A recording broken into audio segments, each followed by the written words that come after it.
I'd like to call to order the St. Charles City Council meeting for Monday, December 4th, 2023. Nancy, please call the roll. Schultz. Here. Bongard. Here. Munn. Here. Lencioni. Here. Gem. Here. Petrilla. Here. Wirball. Here. Besner. Here. Weber. Here. Kulkaitis. Here. Thank you. Tonight's invocation will be given by Alderman Guest. Good evening.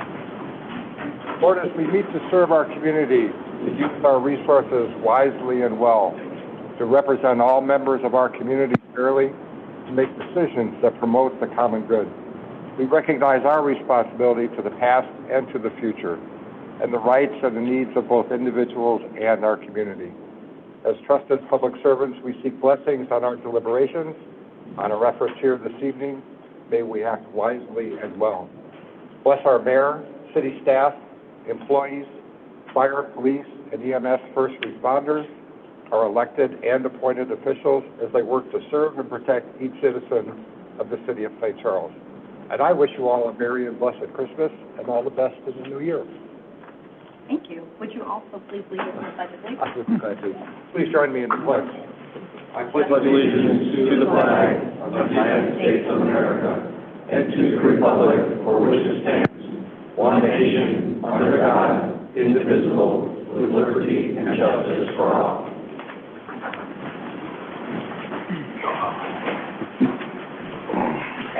This evening, under presentations, we have one very important proclamation. It's regarding Pearl Harbor Day. Whereas National Pearl Harbor Day Remembrance Day, also referred to as Pearl Harbor Day, is observed annually in the United States on December 7th to remember and honor the surprise attack on American soil during World War II. And whereas 2,403 U.S. sailors, soldiers, and civilians were killed, and more than 1,000 injured in the attack on the U.S. Army and Navy base in Pearl Harbor, Hawaii, 2,000 miles from the U.S. mainland on December 7th, 1941, by the Imperial Japanese Navy. And whereas President Franklin D. Roosevelt addressed a joint session of the U.S. Congress the next day, saying, "Yesterday, December 7th, 1941, a day which will live in infamy. The United States of America was suddenly and deliberately attacked by naval and air forces of the Empire of Japan, and Congress declared war on Japan. And whereas 3 days later, Japan's allies, Germany and Italy, declared war against the United States. 2 years after the start of World War II, the United States entered the conflict.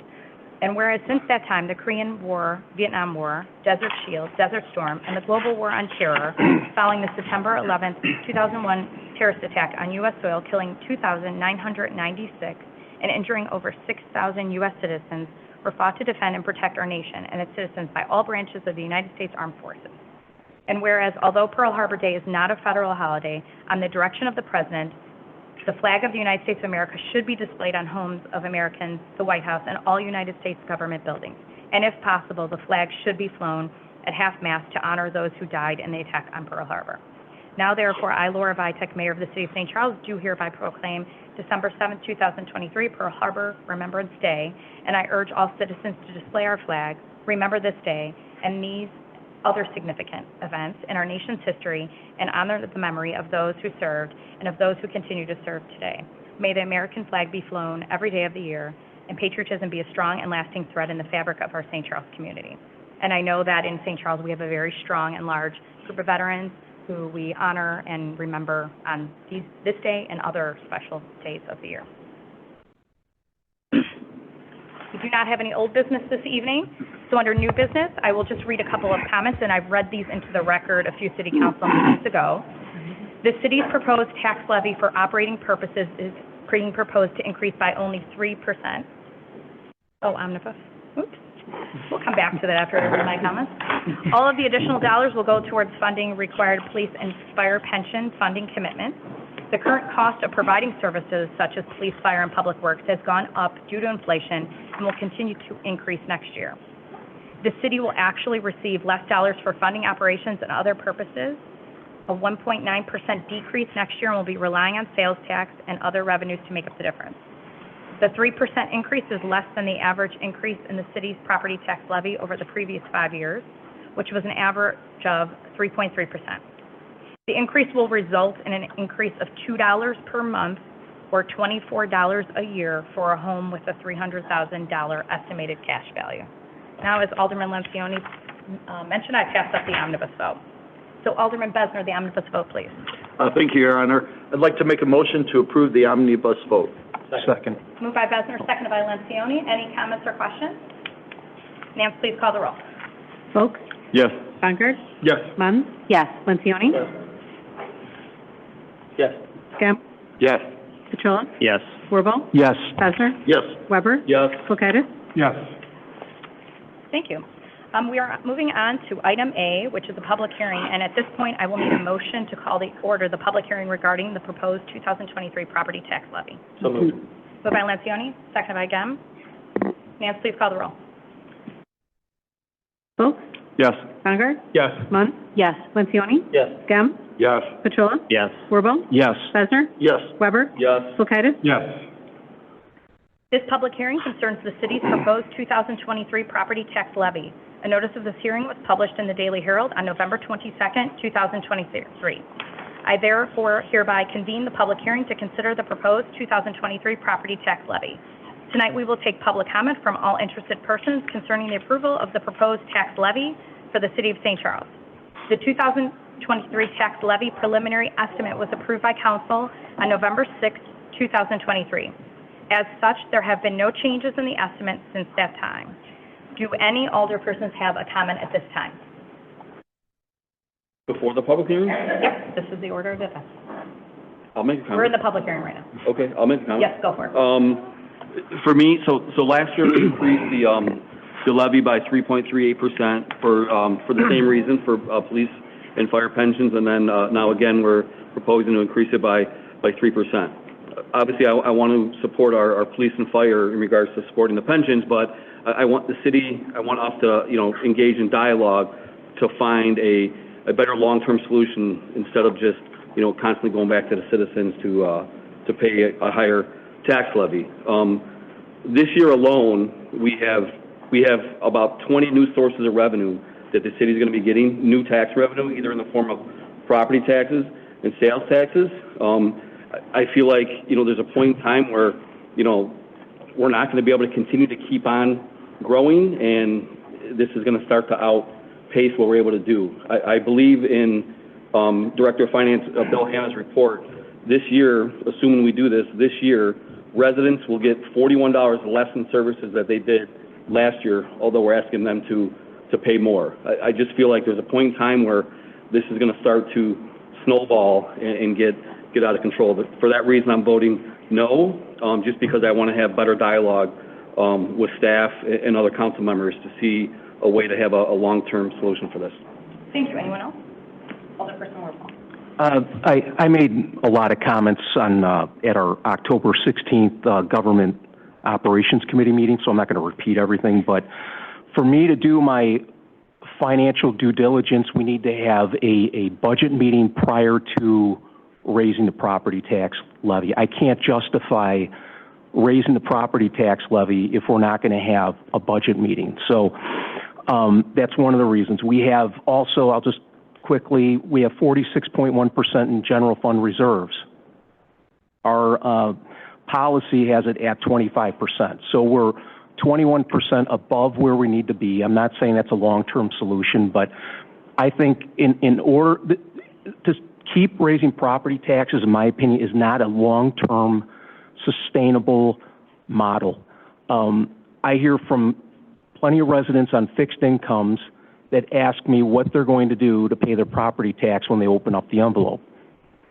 They're not getting increases like they used to with Social Security and all those things. So a lot of concerned, especially seniors, concerned citizens out there. So I just want to look at different ways, get creative with our financing, just look at other ways we can fund what we need to fund. I know it's mandated by the state. I want to accomplish the same goal that our finance director wants to accomplish with our pensions, but I just want to get creative. And the only way to have that conversation is in our budget meeting, which we're not having until January 22nd. So I'm not going to support the increase tonight. Thank you. Paul. I actually agree with Alderperson Weber, but I'm going to be voting differently. It is right now that we need to find ways to take, a more serious approach towards ensuring long-term that we can, that we can pay for the services that the city needs. but we're in an environment where, everybody's getting hit with inflation. I believe, within the last, decade plus, we have slightly been irresponsible with not raising taxes. And we had to take measures to, find a source to fund road reconstruction that wasn't handled. We have been through a few years of, inflation that we haven't seen in 40 years. But I think that this is something that we do together. I think that this budget has been very conservative. Operating budget hasn't increased. The only increase is for to cover pensions, which have been escalating in a way that you couldn't foresee, but we won't be able to continue paying for them. We need to do this work together, and so I understand asking for this budget, but I also agree, and I've been saying, we need to have regular finance discussions in this body, with updates, so this is a running dialogue, because I think those are very good points. But this is something that we do together, and this is a very conservative increase. Well, we figure out and pay for only the things that absolutely have to be paid for. There's no control right now over our pensions, but we have to have a better long-term plan. And I will be agreeing with these members next year, but this is something we need to accomplish this year together, and I know we have a great staff, and I know that we will do it together, but I am looking for, minimum quarterly. I'd prefer bi-monthly, open discussions about where we're at with budget and finance. But I know, and to cover the things that have been discussed, because those are good points, but I want to do this with you. I think this is an incredibly conservative tax increase. It can't continue, but we can do this. This is a very reasonable approach. I will be supporting this tax increase. Alderman Bonner. So I appreciate the comments by all three of my colleagues, and whether we choose to do this now or kick the can down the road to next year, we're going to be in the same spot, if not a more difficult position. Nobody likes to feel like we have to go back and ask for more to be able to meet our needs, and I want to be cautious when we say we have to get creative, because I don't know what getting creative is when city staff works very hard trying to make these things work. So I think whether we pass this levy tonight or not pass it and come back a year from now, the reality is this body has to decide what things it's ready to ask the city to not live with or to start reducing the funding. Because if you're not going to support tonight's levy increase, which I understand and can respect, then you have to be able to finish that statement and start answering, what are you ready to start rolling back? Because there's certain things we can't, whether it's debt, pensions, but we have to be ready to start helping direct staff and where we want to go with that. And I agree that the timing of this may not be ideal. My fear is that we will be in a worse spot a year from now if we can't answer those questions. So I agree with Paul. I will be supporting this, but I agree with Steve and Brian that this is a part of a larger conversation that has to be had. I appreciate your thoughts, but when you say that we need to answer these questions and figure out how we're going to do it or what we're going to cut or this or that happens in a budget meeting, and that budget meeting's not going to happen until January 22nd, and we're approving this tonight. To me, that's not doing our financial due diligence. You can't answer a question about something you don't know about. So to me, the responsible thing to do is you plan to have the budget meeting before you approve a property tax levy increase to justify what you're doing. So great questions, great points, but I don't, logically, that doesn't make any sense to me because we're not having a meeting until January 22nd, so. Alderman Fulton. Brian, I completely hear what you're saying, but we can't. It's not like we can go back, right? We can't go back and do the meeting that we probably should have had. But I do agree with Steve. I think long-term, we got to come up with something better. I'm more concerned if we don't tonight, how much money do we lose out on? What that number is, if we don't, okay? Because this is going directly toward police and fire pensions, which is something we take over full responsibility of in what, 17 years? Is that right? Yes? Be 100% funded is what we're talking 100% about. funded in 17 years. So this, I don't want to say this is like the small step, but we're kind of facing real problems, and unfortunately, we can't go back and say, man, do I wish we could have had that meeting in October.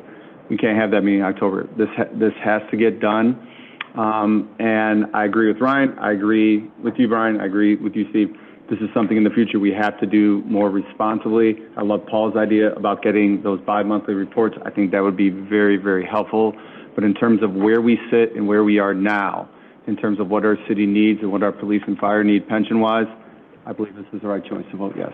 Any more questions before we go to, okay, Ron and then Jim. Okay, thank you.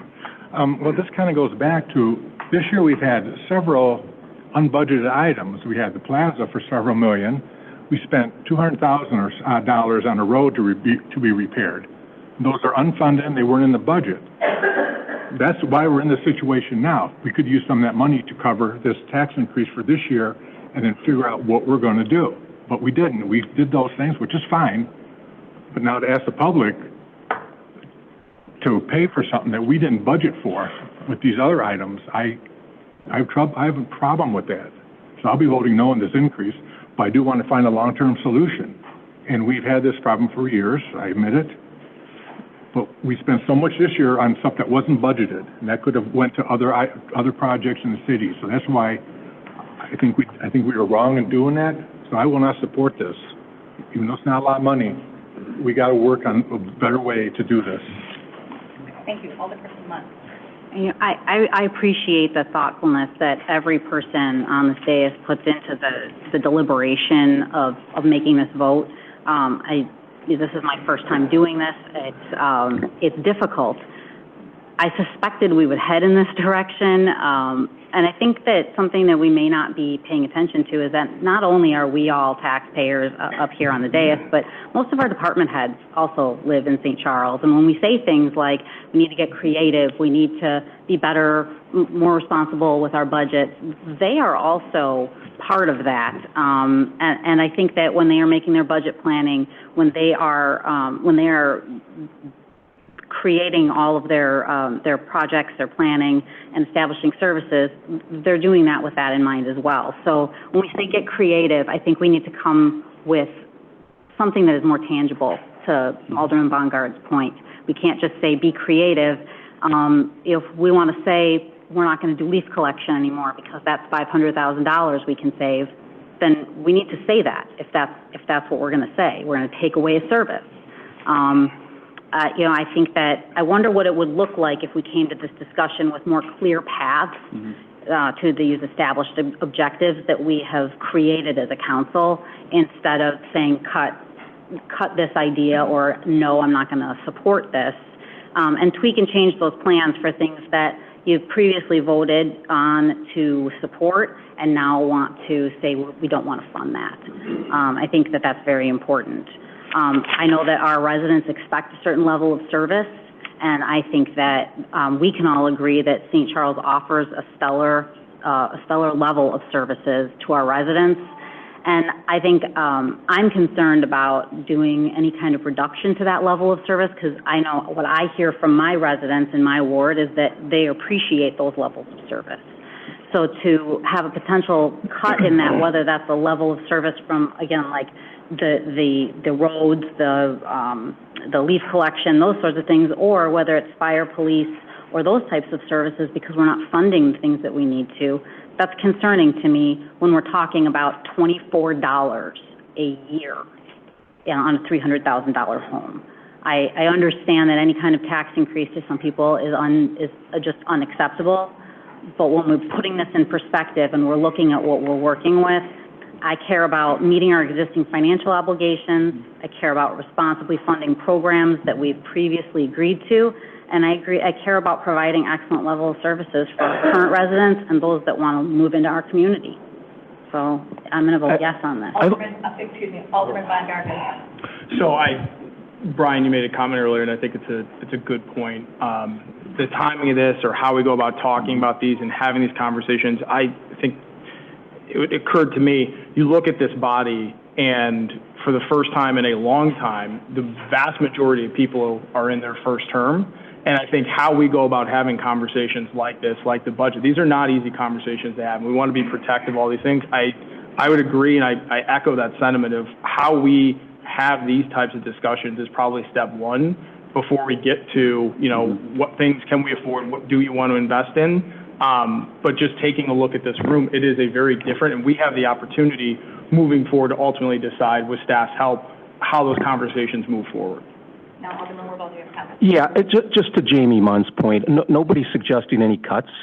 I don't hear anybody up here suggesting cuts to leaf pickup or roads. Actually, we increased funding for the roads.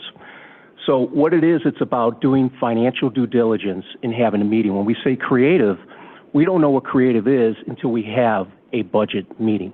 We're not going over the budget tonight. We're simply being informed. This is purely for funding pensions. This has nothing to do with services. It's very important. It's mandated, but we're not obligated to just use property tax as a source of funding. We can look at other ways, other revenue streams to fund the pensions. We have a reserve level that's 46%, 21% over where it needs to be. Can we pay down some debt to save on some revenue, to generate revenue on that debt? So there's a lot of things to talk about, but it's not going to happen tonight. It hasn't happened in the past. So I totally respect where our staff wants to go to do a fantastic job, but it simply isn't sustainable. And I know this because I talk to a lot of constituents, whether they make a lot of money, they don't make a lot of money, different backgrounds, and they're all like, it's getting to be a bit much. So all I'm asking for in the future is if we can have our budget meetings prior to discussing this. So if we need to do this, we can justify it. Because I don't know how anyone can justify this without looking at the budget and saying, hey, you know what, we're not talking about cutting anything, but what about a different revenue stream, like we did with the road improvements? So we created a new revenue stream for our street program that's going to reduce the replacement of our streets from 50 years to 30 years. I thought it was a great idea. We accomplished it, and we're on the road to no pun intended, to get to where we need to be. So that's what I'm talking about with creativity. And it's not going to happen up here in a 10 or 15-minute conversation. So I get it. I get the need for it. I support what they want to do at the end of the day. I know we have mandated obligations, but I just wanted to correct a few things on that. Alderman Lutz, you want to say something? Yes, last comment from me. It's just the process how we talk about. So the tax levy has to be done when it's being done, and budget has to happen that way. That's why I'm asking for, periodic, bi-monthly would be my preference, detailed finance discussions so we can go through this. There's no way to sync them together. To have a budget conversation, 9 months before the budget comes together, it needs to be a running dialogue. So you're right with that part. But taking a look at a cut right now is getting on a plane, flying to Disney World, and then cutting your budget once you get there. I mean, we have to do this. You're 100% right about planning. But the work that we do now, we'll see that, farther down the future, and that work that needs to be done. We're not ready. It would be irresponsible, to take those measures and say, like, I mean, it's tantamount to telling somebody, you're like, hey, I don't know how to do this, so we're going to fire 4 people from the city right now because we can't pay for them, and then figure out how to fill that gap later. We have to have a plan for responsible cuts, and that's how you do it through those meetings. So right now, I believe it'd be irresponsible not to go with this, but I put the duty back to staff to say, make sure that we have these conversations, because to start now will be reflected in the future.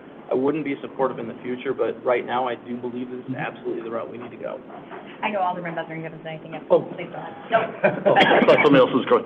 I guess the question is, if not now, then when? Because over the last 5 to 10 years, the city's been really good at making sure a lot of their different funds have been operating,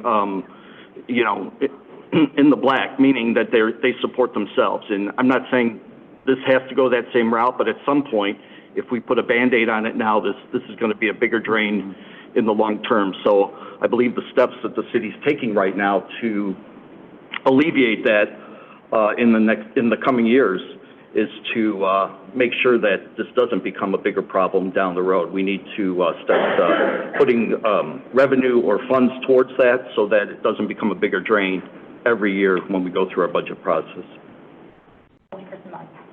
Yeah, and to Alderman Warball's point, I respect and understand your position that you want to have the conversation in a specific order, and that it makes sense to me, and I understand that.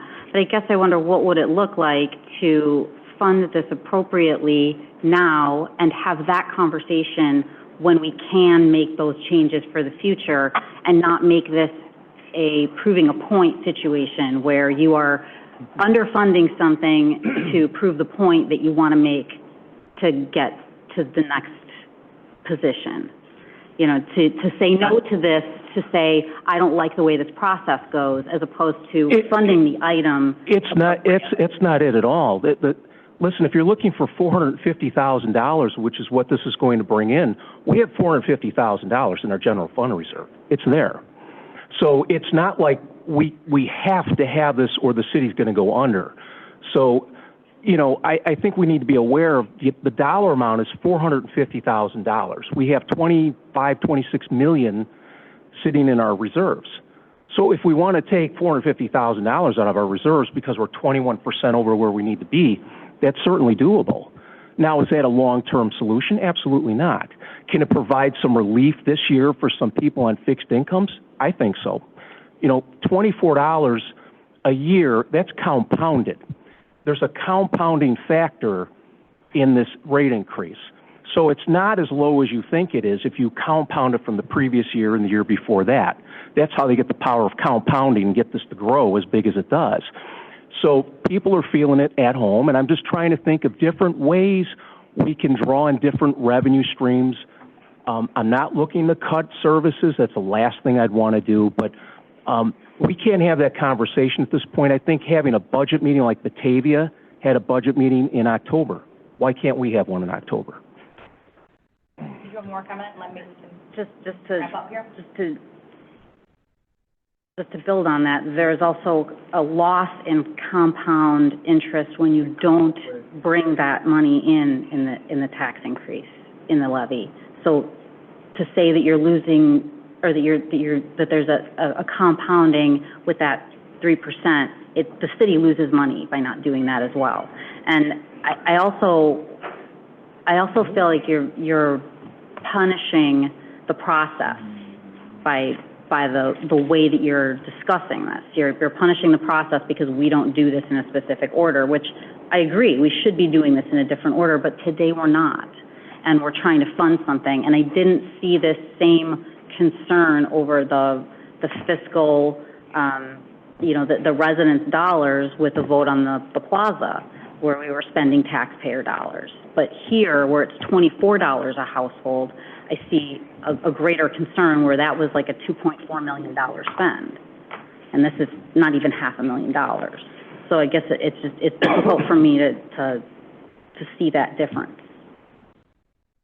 Thank you, everyone, for your comments. I'm going to make a comment really quick before I turn it over to City Clerk Garrison. I do want to thank all department directors for working on your budgets through the year, because I don't want the impression to be left that these conversations don't happen all the time, because they do. So whether it's up on the dais in a formal conversation, I want to give credit to the many alderpersons up here as well for doing their homework on a consistent basis. Thank you for meeting with Director Hannah on a relatively current basis, and City Administrator Heather, McGuire, because I know that this work, again, is not done up here, just right here. By many of the individuals up here, it is done weekly and in several conversations. So thank you for your work. Thank you for your work. And as we move on, I will turn it over to City Clerk Garrison to see if there's any written comments that have been submitted. None? No. Okay, at this time. Excuse me. Yes. There were emails received that I would like to submit for public record to the clerk. I think, did you want them read into the record by me? Do you want them submitted? We can just submit them to the clerk. We can give those to City Clerk Garrison. She will make note of those. They'll be in a minute. Thank you. At this time now, before we close the public hearing, we do allow for public comment. So what I would ask is that you come up to the podium here and state your name with your comment, if there's anyone that would like to make a public comment. No? Okay, thank you. So at this time, I need a motion to close this public hearing. So moved. Moved by Lencioni, seconded by Warball.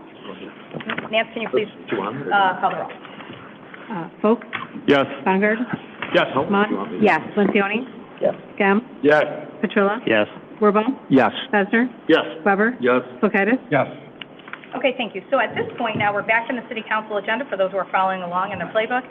It is item B, recommendation to approve an ordinance levying taxes for the 2023 levy year for the city of St. Charles. Move approval. Second. Moved by Lencioni, seconded by Munn. Any further comments or questions? Nance, please call the roll. Folks? Yes. Yes. Munn? Yes. Lencioni? Yes. Gem? Yes. Petrilla? No. Wirball? No. Besser? Yes. Weber? No. Kulkaitis? No. Thank you. Motion passes. We are moving on now to the second public hearing of the evening. So I need a motion to call to order the public hearing regarding the proposed 2023 property tax levy for Special Service Area Number 5. So move. Moved by Wirball, seconded by Lencioni. Comments, questions? Nance, please call the roll. Folks? Yes. Yes. Munn? Yes. Lencioni? Yes. Gem? Yes. Petrilla? Yes. Wirball? Yes. Besser? Yes. Weber? Yes. Kulkaitis? Yes. This public hearing concerns the city's proposed 2023 property tax levy for the city's Special Service Area Number 5, Central Manufacturing District. I hereby convene the public hearing to consider the proposed 2023 Special Service Area Number 5 property tax levy. Tonight, we will take public comment from all interested persons concerning the approval of the proposed levy of SSA Number 5. Would any alderpersons like to make a comment at this moment? City Clerk Garrison, have any letters or emails been filed regarding this SSA? No. No? Okay, are there any public comments at this time? Okay. I do need a motion to close this public hearing. Second. Moved by Weber, maybe? No. Besner? Seconded by Lencioni. Comments, questions? No? Nance, please call the roll. Folks? Yes. Yes. Munn? Yes. Lencioni? Yes. Gem? Yes. Petrilla? Yes.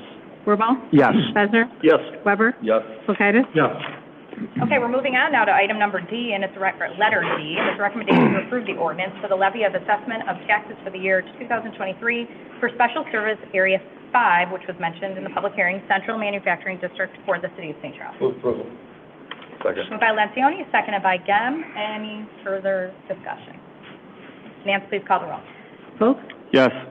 Yes. Munn? Yes. Lencioni? Yes. Gem? Yes.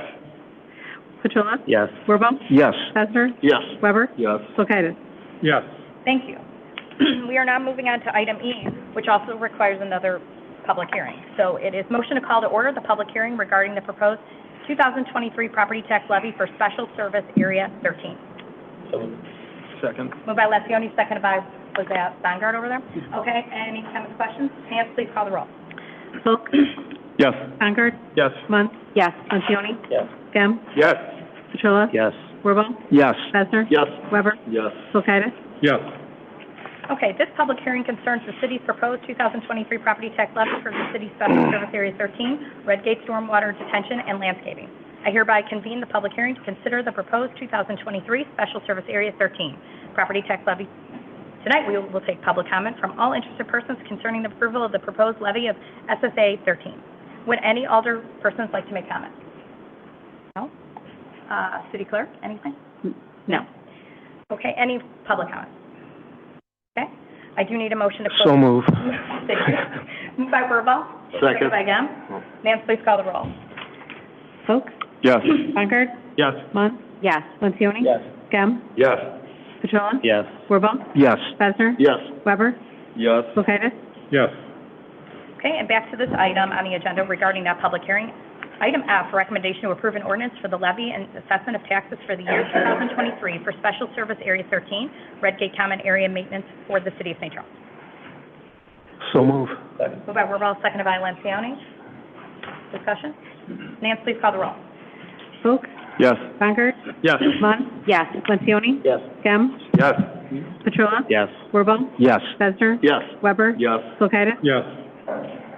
Okay, now the following items, G through L, are part of new business, and I will read them and ask for motion, but Director Hannah is available if any alderpersons have any questions at any time. Please stop me after the letter I read.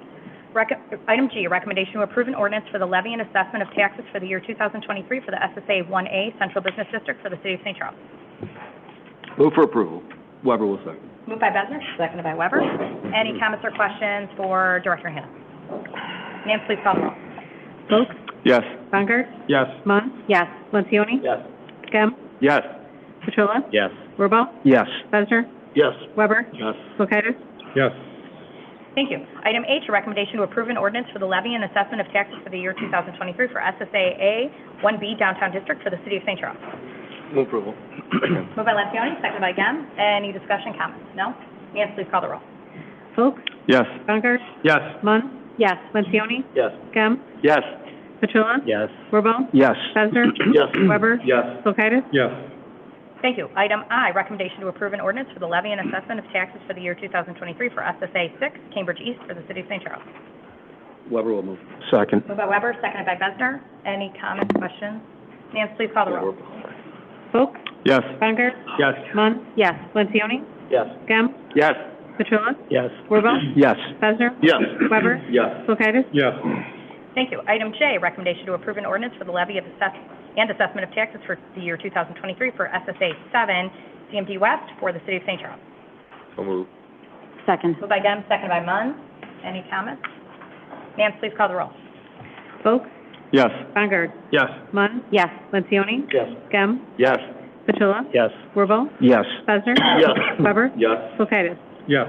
Thank you. Item K, recommendation to approve an ordinance for the levy and assessment of taxes for the year 2023 for the SSA 10, Royal Fox 1 for the City of St. Charles. So moved. Moved by Munn, Second. seconded by Wirbal. Any comments? Nancy, please call the roll. Folks? Yes. Baumgart? Yes. Munn? Yes. Lampioni? Yes. Gem? Yes. Petrilla? Yes. Wirbal? Yes. Besner? Yes. Weber? Yes. Kulkaitis? Yes. Thank you. Item L, recommendation to approve an ordinance for the levy and assessment of taxes for the year 2023 for the SSA 57 Legacy Business Center for the City of St. Charles. Move for approval. Second. Second. Moved by Besner, seconded by Weber. Any comments? Nancy, please call the roll. Folks? Yes. Baumgart? Yes. Yes. Sorry. Lampioni? Yes. Gem? Yes. Petrilla? Yes. Wirbal? Yes. Besner? Yes. Weber? Yes. Kulkaitis? Yes. Thank you. Under committee reports, Alderman Weber, Government Operations, anything further? Nothing further, Your Honor. Okay, under Government Services, Alderman Baumgart, anything further? Nothing further, Your Honor. And under Planning and Development, Alderman Lampioni, anything further? Nothing further, Your Honor. At this point, we have an in general public comment. So if anyone would like to make a comment regarding City Council, there is also a committee agenda after, so you're welcome to make public comments there as well. No public comments this evening? Feel free to come on up. We just need your name.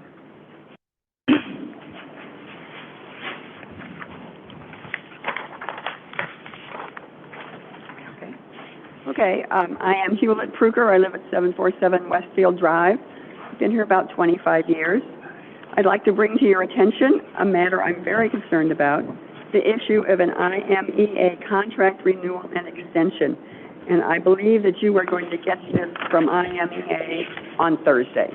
So I see blank faces, but it's coming.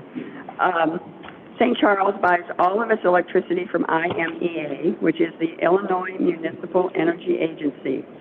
I'm concerned because IMEA buys its electricity from two coal-burning power plants, Prairie State in Illinois and Trimble County in Kentucky. For environmental and health reasons, I'm opposed to the heavy use of coal to generate electricity. An incremental plan to decrease the amount of coal and replace it with clean energy, such as solar, wind, and/or nuclear, is critical to reducing our greenhouse gas emissions. If St. Charles renews and extends the current contract, we will have no say in where our electricity is generated. Our current contract with IMEA ends in 2035. We are being asked to renew and extend this contract now, next year, for 20 years until 2055, to renew it until 2055. This request is being made 6 years before we are required to decide about our energy future. The energy field is constantly changing and has entered an era of high tech. We want to be in a position to take advantage of new technology, such as utility-grade battery storage and nuclear small modular reactors and whatever else is coming along down the pike here. Locking us into a 20-year contract extension now would not give us the flexibility to consider alternatives that would benefit St. Charles citizens from both an environmental and cost perspective. It's difficult to see how renewing this contract now is in St. Charles' best interests. We would be locked into the heavy use of coal for electric generation before we know what new and less polluting technologies will become available. I believe this IMEA contract renewal and extension is premature, and I urge the City Council to vote no to renewal and extension. I also request that the City Council hold informational sessions and public hearings on this matter to educate the public and to find out what the citizens of St. Charles want to do. Thank you for your time. Thank you. Thank you. For any other public comments?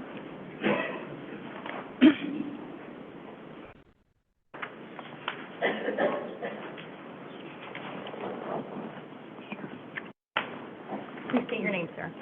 Henry Rankin. Thank you.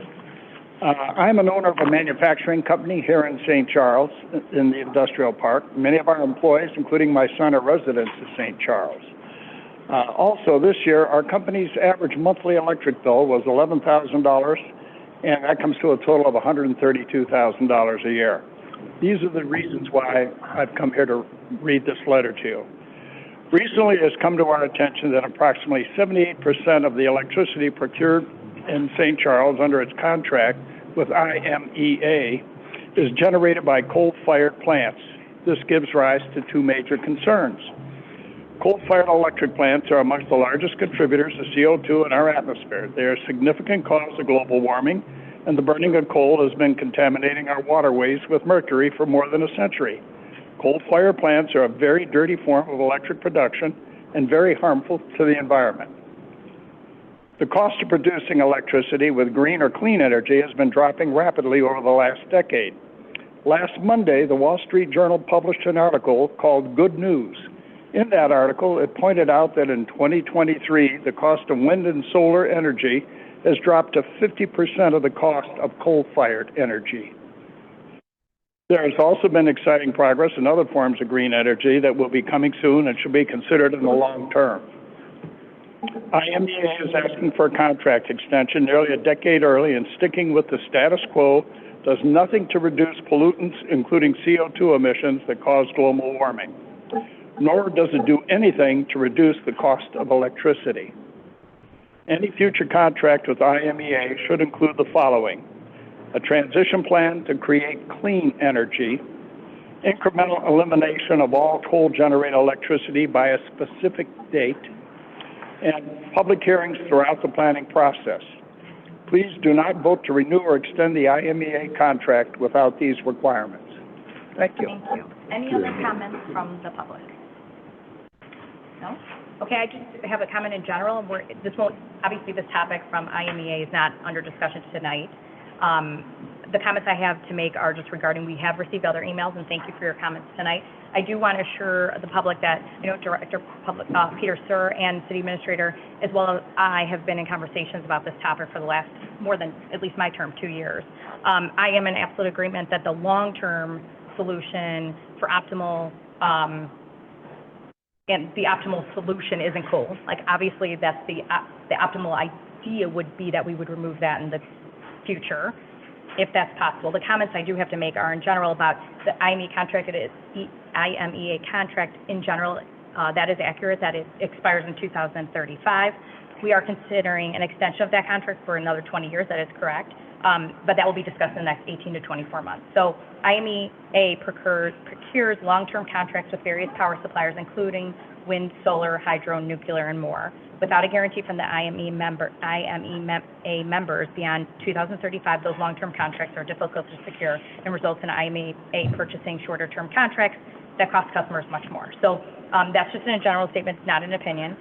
We want to ensure that, obviously, everyone receives the most reliable and cost-effective power, and this council wants to do the same, too. So, again, I don't want to speak for council. I think, in general, the public does agree that coal isn't the optimal solution long-term, but these conversations, along with what you've heard with tonight, will not be taken lightly, and they will be discussed in future committee meetings for certain, and those will be made sure that they're made public and shared with the public so that you all can contribute to that conversation.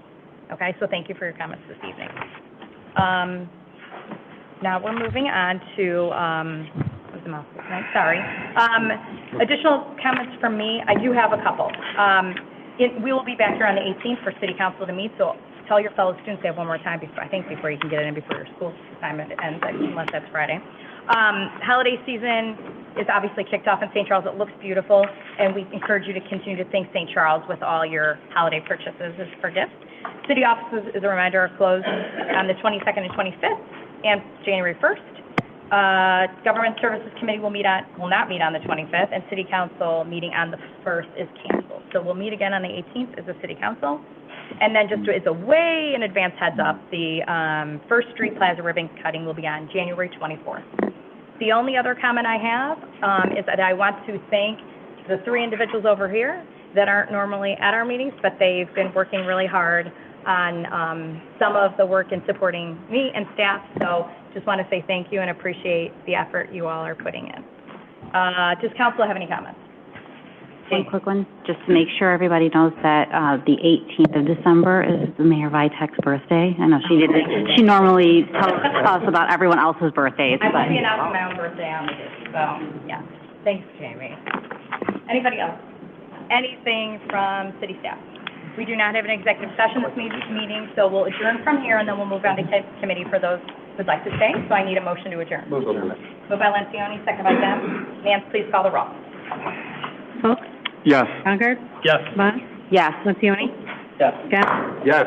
Petrola? Yes. Wirball? Yes. Hessner? Yes. Weber? Yes. Kulkaitis? Yes.